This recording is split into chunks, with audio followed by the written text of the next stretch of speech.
Welcome back. In our last session, we mapped out the universal roadmap of sample preparation. We established that if the foundation isn't true, the data is a lie. But today we move from the logic of the map to the physics of the first strike. We're talking about physical domination. This isn't just about laboratory chores. It's about the strategic decision-making that happens before the machine ever turns on. Have you ever done everything right in your extraction? You chose the perfect solvent. You optimized your pH. You spent hours on the protocol, only to find out later that your target analyte recovery was abysmal? Here is the specialist's secret. Most failures at the detector are actually failures at the beginning. You were trying to extract gold from a vault that you never actually opened. You were fighting a locked door with no key. An operator walks into the lab and uses whatever is available, usually the nearest blender or a sonicator that hasn't been calibrated in years. They use a sledgehammer for everything. But a specialist architects the breakdown. This unit isn't about just smashing things. It's about selecting the precise physical force required to achieve total uniformity without destroying the very molecules you're trying to measure. Precision is our weapon. How do we choose our weapon? We categorize our tools into 5 strategic roles. From the vintage architect using manual force to the precision sniper using sound waves, and the heavy industry workhorses of high-throughput labs. In the next few minutes, we will deep dive into each of these stations so you can learn exactly when to deploy which tool. Chapter A. The Vintage Architect.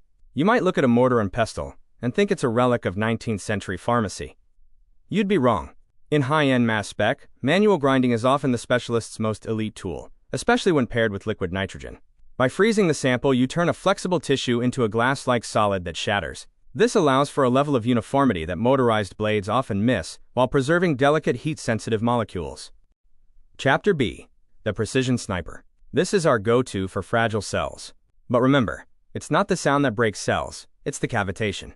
The probe creates pressure cycles that form microscopic vacuum bubbles. When they implode, they release shock waves that tear apart membranes like a sniper taking out a target. However, beware of thermal sabotage. All that energy turns to heat quickly. A specialist uses pulse mode and ice baths to ensure physics doesn't destroy chemistry. Chapter C. The Heavy Industry. The bead mill is your high-throughput workhorse. It handles everything from heart tissue to hair. But here is where you prove you're a specialist.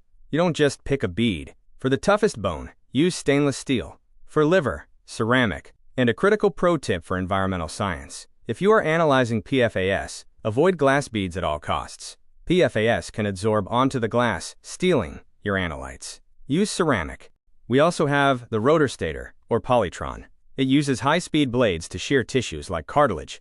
It's fast and handles huge volume ranges. But beware of cross-contamination.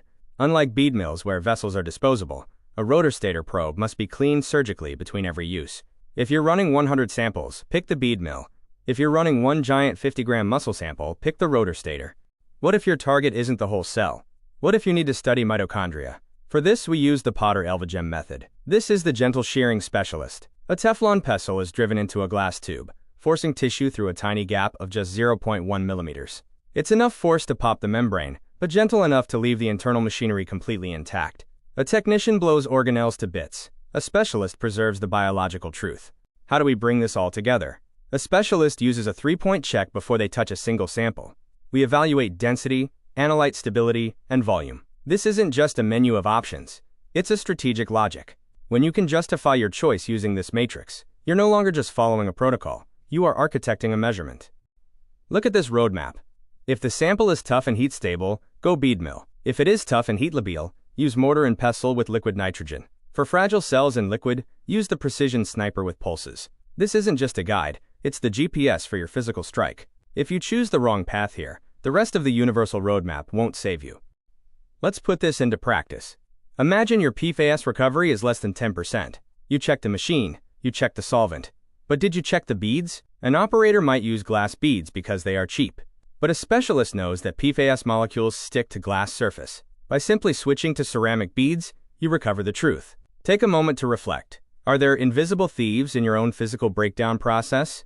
We've learned that physical domination is the key that unlocks the vault of your sample. We've mastered the vintage architect, the precision sniper, and the heavy industry of bead milling. But remember this specialist mantra: force is not a solution, precision is. If you use too much force, you destroy the truth. If you use too little, the truth stays locked inside. You've successfully broken down the physical wall. The sample is uniform. The vault door is open. But the analytes are still sticky. They are bound to proteins and hidden in lipid bilayers. Now that the physical wall is down, we must handle the chemical lock.